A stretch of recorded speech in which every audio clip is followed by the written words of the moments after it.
a gente vai manifestando o nosso carinho, o nosso amor através das informações que a gente passa, né? Ninguém nunca é dono da verdade, né? Cada caso é um caso, né? Vocês não precisem se preocupar, porque ouvir um pouco do que eu falo é como se estivesse na minha consulta. Se vocês tivessem a oportunidade de estar na consulta, vocês iam ver que eu vou falar as mesmas coisas, tá? Então vocês não precisam ficar preocupados nessa ansiedade de estar na consulta, porque essas palavras que vão sair daqui são as mesmas palavras que saem de lá. Eu vou fazer isso, eu vou fazer uma explanação rápida e vou abrir para perguntas, para a gente fazer como um debate. Se a gente conseguir fazer isso de forma organizada, né?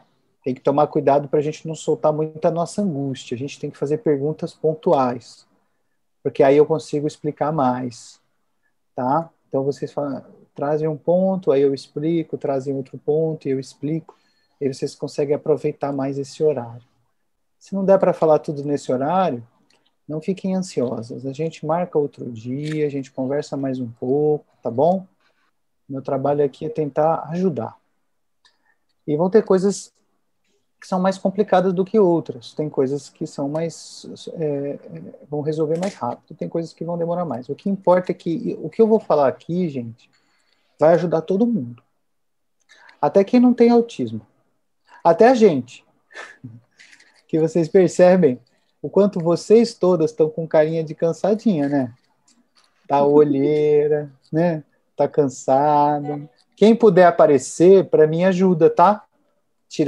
Aparecer a câmera assim, ó, botar a câmera quem puder, ajuda, porque eu gosto de ver vocês. Eu gosto de ver que eu tenho uma habilidade que Deus me deu, que quando eu olho o olho das pessoas, eu ajudo, que eu entendo o que as pessoas estão pensando. E aí eu consigo falar palavras, às vezes, que vão ser boas para vocês. É coisa do médico, né? O médico, ele vai sentindo as pessoas pelo olhar, não é isso que a gente faz? Né? Quando a gente tem isso, a gente tem que usar, senão a gente perde a oportunidade. Mas vamos lá. O tema que vocês pediram para a gente conversar é um tema muito controverso. É um tema muito importante de vocês entenderem. Porque uma coisa é a medicina, que está tentando entender o que é TDAH, está tentando entender o que é TOD, e a outra coisa é aquilo que vocês vão vivenciar. Tá? Porque a vivência do TOD, ela muitas vezes não é TOD. Esse que é o problema da psiquiatria, gente. Só para vocês terem uma ideia. Quando eu era aluno, não faz muito tempo, mas faz uns 15 anos já, né? Mas não faz muito tempo. A gente não gosta de falar que a gente está velho, está ficando velho, né? Então, a gente fala assim, foi ontem, né? Foi ontem. Quando eu era aluno, eu comecei a estudar o livro lá de psiquiatria, o Tratado de Psiquiatria, e eu fiquei assustado, porque toda vez que eu li uma doença lá, falava assim, essa doença tem isso, isso, isso. Eu falava, eu tenho isso. Aí eu ia ler lá de novo outra doença, falava assim, eu tenho isso. Eu achava que eu tinha tudo. Eu fiquei assustado, quase que eu me internei no hospital, porque eu falei assim, não é possível que eu tenha todas essas doenças. E aí depois, no ambulatório, na enfermaria, quando eu ia ver o que era a doença mesmo, ela era diferente daquilo que eu tinha imaginado. Então, esse é o grande problema quando o leigo, a pessoa que não tem muita habilidade da médica, né, habilidade técnica, quando ela vai pegar os nomezinhos das doenças, vai pegar os sintomas, e aí esses sintomas eu começo a ler, eu faço uma interpretação que é minha. Muitas vezes isso é um pouco inadequado. E isso acontece com médicos também, tá, gente? Alguns médicos que não têm tantas habilidades, às vezes estão interpretando as coisas e dão uns diagnósticos um pouco errados. Uma coisa que vocês vão aprender é diferenciar o que é um transtorno do desenvolvimento, isso é, uma coisa que eu nasci com aquilo, e um transtorno adquirido, isso é, uma coisa que eu desenvolvi ao longo da vida. Isso é importante vocês entenderem. Porque toda vez que eu tenho um filho com autismo, ou um filho com déficit de atenção, ou eu mesmo tiver esse problema, né? Autismo, déficit de atenção, dificuldade na inteligência, na cognição, dificuldade no desenvolvimento da fala, do cérebro social. Esses problemas eu nasci com eles. Então, se eu nasci com eles, é um problema do desenvolvimento. Agora, tem outros problemas que eu desenvolvo ao longo da vida. Eu não nasci com aquele problema. E eu desenvolvi ao longo da vida. Por exemplo, depressão, ansiedade, toque, né? O TOD, transtorno opositor desafiador, tá bom? Então, são problemas adquiridos. Eu não nasço com eles. E o grande problema nosso é que muitas vezes eu tenho os dois. Eu tenho um problema que eu nasci com ele, e aí depois, durante a vida, eu peguei outro. E aí eu fico com um monte de problema somado. Né? Então, vocês imaginam que todos nós hoje, todo mundo que está aqui nesse grupo, tem vários transtornos. Tá? Inclusive quem vos fala. Tio Caio também tem uns probleminha aí. Né? Eu nasci, por exemplo, com déficit de atenção. Olha só eu. Eu nasci de 29 semanas, nasci com 900 gramas, né, um ratinho ali. Ainda peguei uma pneumonia na UTI. Fiquei 3 meses lá na UTI neonatal com pneumonia entre a vida e a morte. Aí o pessoal da minha família fez umas reza braba lá, né? Começou todo mundo a rezar, chamar Jesus, não sei o quê, deu certo, o negócio deu certo. Aí eu tô aqui, mas foi bem difícil. Naquela época não tinha tecnologia para salvar a criança assim, né? E aí eu tive dificuldades no meu desenvolvimento, mas a minha dificuldade foi mais próxima de quem tem déficit de atenção e hiperatividade. Era meio doida, assim, tinha um monte de sintomas. Mas ao longo da vida eu adquiri depressão, eu adquiri ansiedade, eu adquiri toque, um pouquinho de toque, e fui tendo um monte de coisa. Depois eu me cuidei, né? Fui me cuidando. Aí você vê um moço calmo, assim, ó, tranquilo, né? Que não parenta uma pessoa muito ansiosa, não, né? Mas foi muito trabalho, deu muito trabalho para minha mãe, né? Minha mãe é um anjo na terra, que salvou o moço, né? Igual vocês, né? Vocês são os anjos dos filhos de vocês, tá? Então, quem é a melhor terapeuta do filho? A mãe. Quem é a melhor professora do filho? A mãe. Quem é a melhor companheira do filho? A mãe. Quem é Deus na terra para o filho? A mãe. Querendo a gente ou não, tá? A gente pode não querer, mas é. Essa é a missão. Bonita, é a coisa mais linda do mundo. Achei muito interessante isso que eu estou falando, tem tudo a ver com o assunto. Na pandemia, todo mundo foi para o confinamento, né, gente? Todo mundo foi para casa. E eu recebi as crianças durante o confinamento. Eu estou atendendo durante o confinamento, eu atendo, né? Faço consulta online, e estou recebendo as crianças. Vocês acreditam que teve uma porcentagem de uns 30%, 40% das crianças que sem escola, sem terapia, só em casa com os pais melhoraram? Teve criança que começou a falar? Por quê? Por que será? Então foi justamente os pais que conseguiram se organizar na pandemia, que não tiveram medo, que se organizaram, que tiveram tempo, que não se apavoraram e que conseguiram organizar a vida da criança e a sua própria vida nesse momento de pandemia. E foi incrível, porque alguns conseguiram pegar as terapeutas, a terapeuta ia treinando por videoconferência e a mãe aplicando ali, né? Organizou a vida da criança, a criança em casa apresentou sinais de melhora. Né? Incrível isso. Isso mostrando o poder que a família tem, o poder que a mãe tem, o poder que o pai tem, que o irmão tem. Né? Isso é muito importante da gente entender. Tá? Então, só para vocês entenderem, então, eu nasço com algumas dificuldades, mas eu posso adquirir outras ao longo da vida. O TDAH, que vocês pediram para a gente falar um pouquinho, ele é uma desordem do neurodesenvolvimento. Eu nasço com TDAH. Ele é diferente do transtorno do espectro do autismo. Só para vocês entenderem de uma forma fácil e didática, o meu cérebro, ele nasce desorganizado. Ele está tão desorganizado que eu não consigo, quando eu nasço, colocar comida na minha própria boca. Não é isso? Se alguém não me der de mamar, eu morro. Eu morro. Porque eu não tenho essa capacidade, não. Não tenho essa capacidade, não. Então, está muito desorganizado. E o trabalho do desenvolvimento é organizar o cérebro. Esse é o trabalho. A primeira coisa que a gente organiza são os órgãos do sentido. Tá? Depois eu vou organizar linguagem, comunicação, cognição, inteligência e o cérebro socioafetivo. Tá? E depois disso aí vem a inteligência moral, que é a minha capacidade de ter compreensão com o próximo, entendimento com o próximo. Depois vai vir a pedagogia, a questão pedagógica, o entendimento científico, o entendimento de contextos. Aí a parte escalonada lá na frente. Tá? Então, tudo isso, quanto mais organizado eu vou ficando meu cérebro, meu corpo, meu ambiente, mais eu vou me desenvolvendo, vou aprendendo. Então, nosso trabalho, para vocês terem uma ideia, é organizar a nossa vida e a vida de nossos filhos. Essa é a palavra do dia, gente. Organização.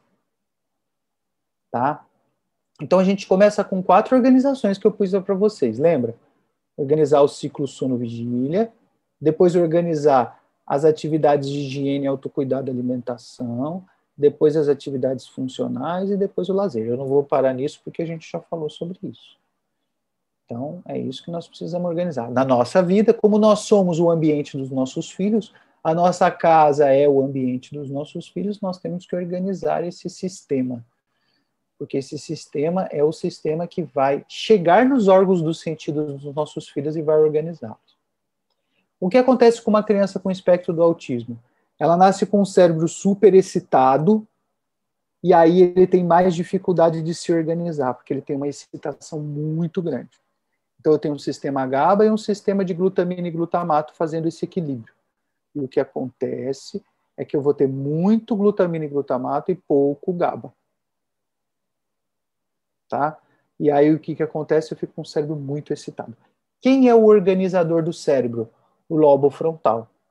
O lobo frontal ele vai começar a se desenvolver bastante entre 1 e 2 anos e só vai terminar lá com 12, em seu pico máximo com 4 anos de idade.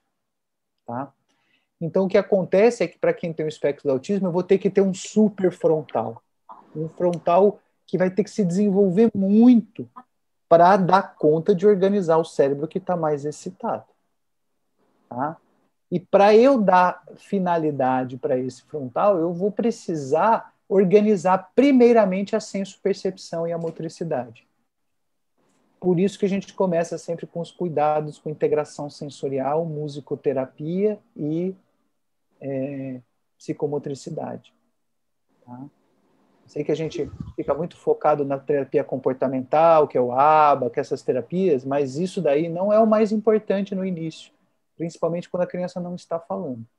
O mais importante é psicomotricidade, musicoterapia e integração sensorial. Quando a criança começa a desenvolver a cognição, a inteligência, o cérebro social, aí sim entram as atividades comportamentais, a psicologia, aí ela vai tomar conta do quadro. O que a psicologia faz? Treina o frontal. A psicologia é um treinamento de frontal, é fazer esse frontal ganhar uma importância muito grande. Quando eu tenho TDAH, gente, déficit de atenção e hiperatividade, eu tenho muitas vezes um cérebro que não é excitado, um cérebro normal, mas um frontal que demora para amadurecer. Entenderam? Então aí é um quadro onde o frontal é que não está amadurecendo a ponto de conseguir, ele atrasa para amadurecer. E aí o cérebro fica desorganizado não porque ele é hiperexcitado, mas porque o frontal não está dando conta de organizar. Tá? E eu posso ter os dois. Eu posso ter um cérebro excitado com frontal imaturo. Aí eu tenho TDAH mais autismo. Tá?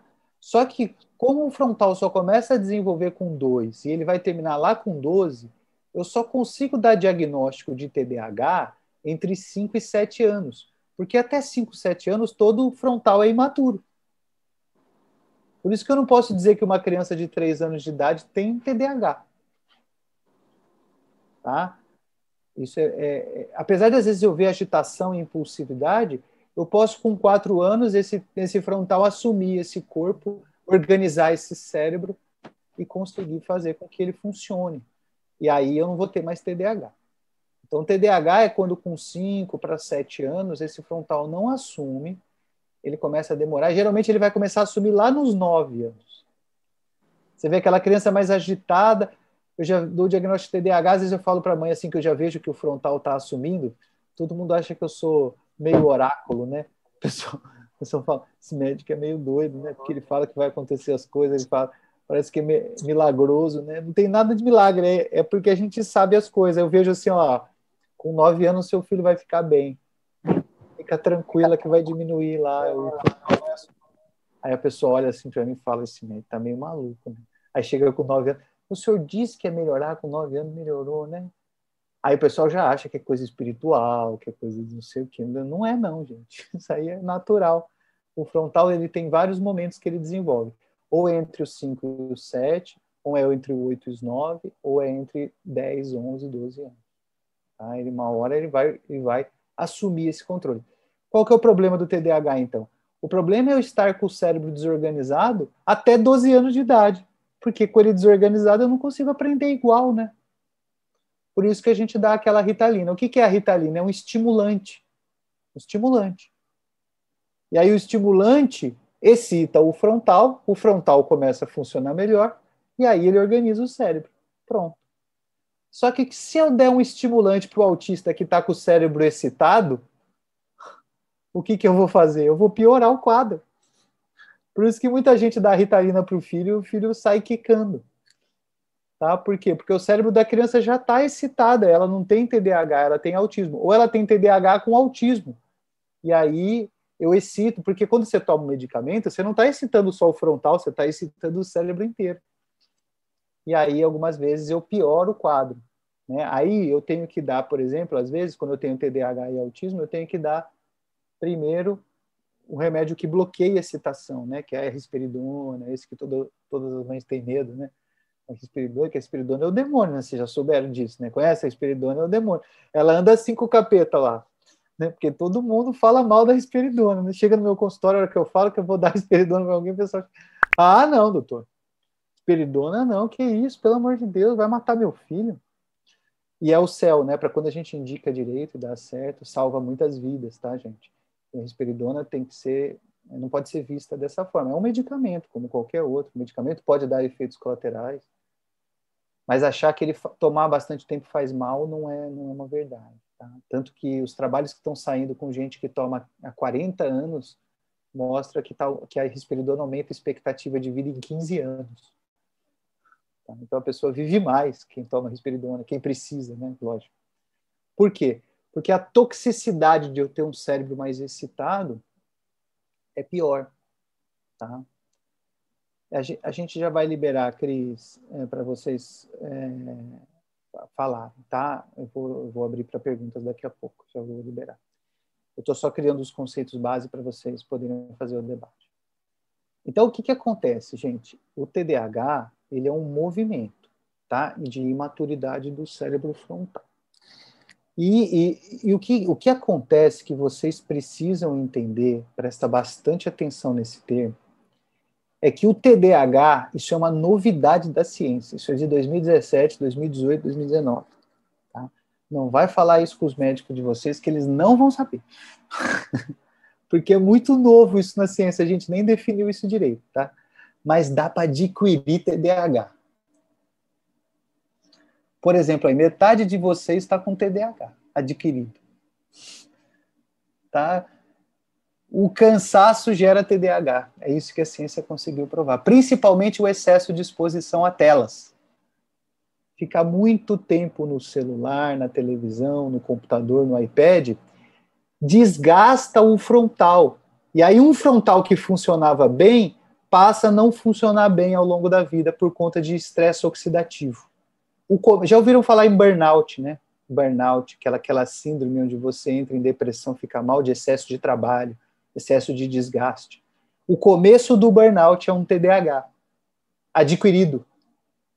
Então, o que acontece? O meu frontal, ele começa a ficar desgastado por excesso, por eu não dormir bem, por eu não descansar, por eu ficar muito tempo no eletrônico, e é porque as pessoas acham que descansar é ficar vendo Netflix, né? Elas não entenderam ainda que ali é diversão, não é descanso. Então, quando eu estou na televisão, na tela, me divertindo, vendo filme, vendo série, rede social, essas coisas, eu não estou descansando, jogando joguinho, eu não estou descansando ali. Porque o cérebro na frente de uma tela, ele trabalha 6 vezes mais do que ele trabalha fora da tela. Então, ele desgasta o frontal. E aí eu faço essa inflamação, tá? E aí essa inflamação no frontal diminui o funcionamento do frontal, e aí eu começo a ter problema de memória, eu começo a ter problema de atenção, eu começo a ficar impulsivo e eu começo a ficar irritado.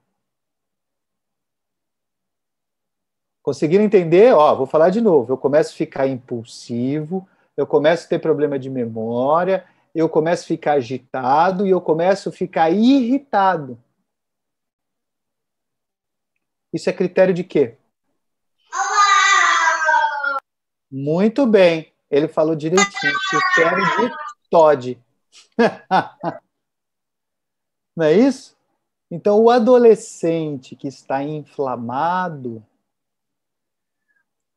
a criança que está inflamada, vai começar a ficar impulsiva por excesso de tela, por dormir tarde, por desgaste, por cansaço, por estresse.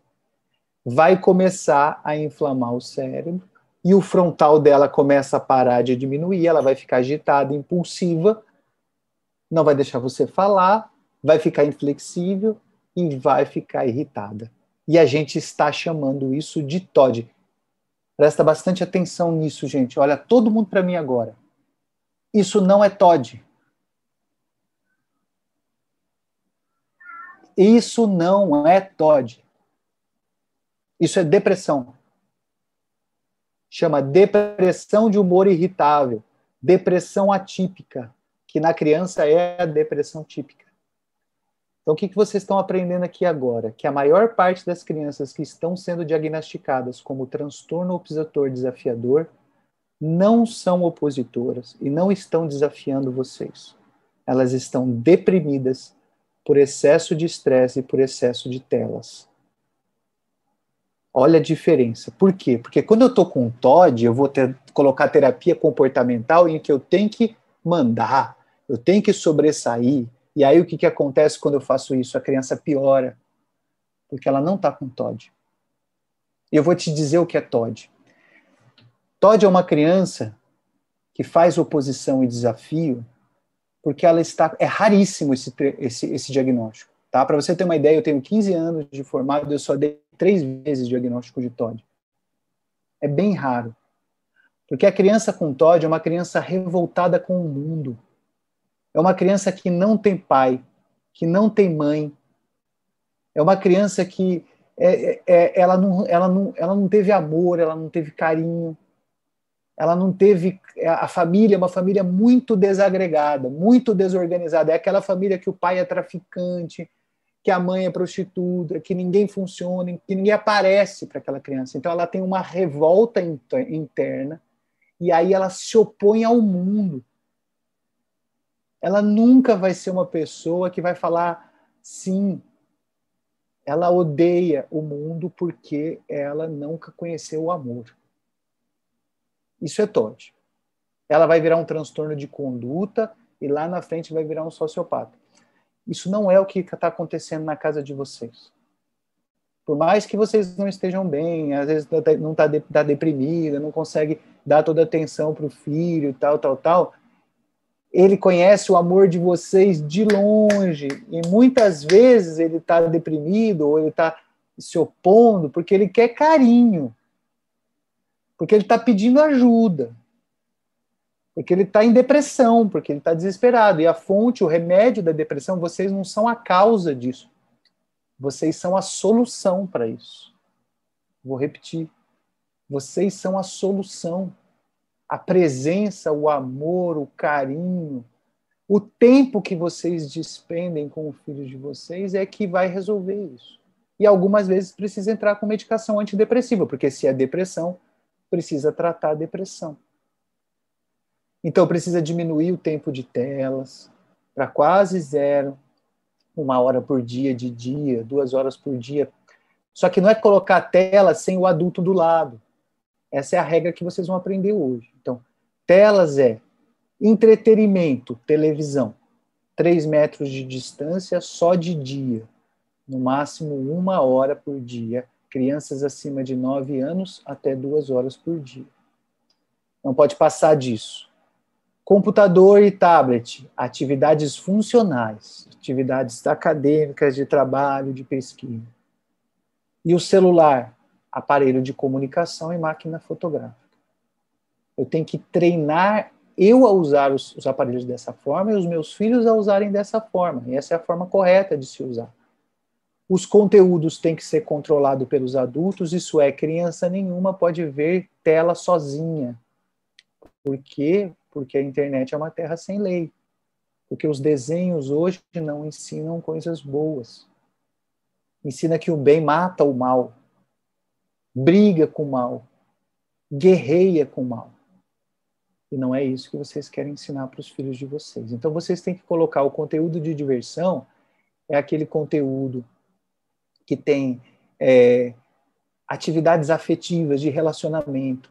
É o desenho do Touro Ferdinando, o desenho do Divertidamente, atividades de ciência, né? Animal Planet, o comportamento dos animais. Vocês vão colocar os filhos de vocês para assistirem programas que mostram o cosmos, que mostram o universo, que mostram sinfonia, orquestras, instrumentos musicais, coisas de arte, ciência e cultura. E sempre que o seu filho tiver num eletrônico, vocês vão estar do lado. Por quê? Porque lá ele está recebendo informações que vão ser gerenciadas por vocês. Vocês vão monitorar o aprendizado deles nos eletrônicos. Então, esse negócio de deixar o filho enquanto eu estou fazendo alguma coisa, para eletrônico não serve. Serve para qualquer outra coisa. Então, essa é a forma correta de se utilizar os eletrônicos. Então, pouco tempo, dormindo cedo, né? Pouco tempo, dormindo cedo, né? E, ao mesmo tempo, conteúdo e forma correta de usar os aparelhos. Tá bom? Então, dessa forma, eu previno esse quadro depressivo, que todo mundo está chamando de TOD, tá? E que não é TOD. E previno esse TDAH adquirido, que é uma coisa que pode acontecer com os nossos filhos também. Tá? Então, vamos lá. Agora nós vamos abrir um pouquinho para que vocês possam falar e perguntar.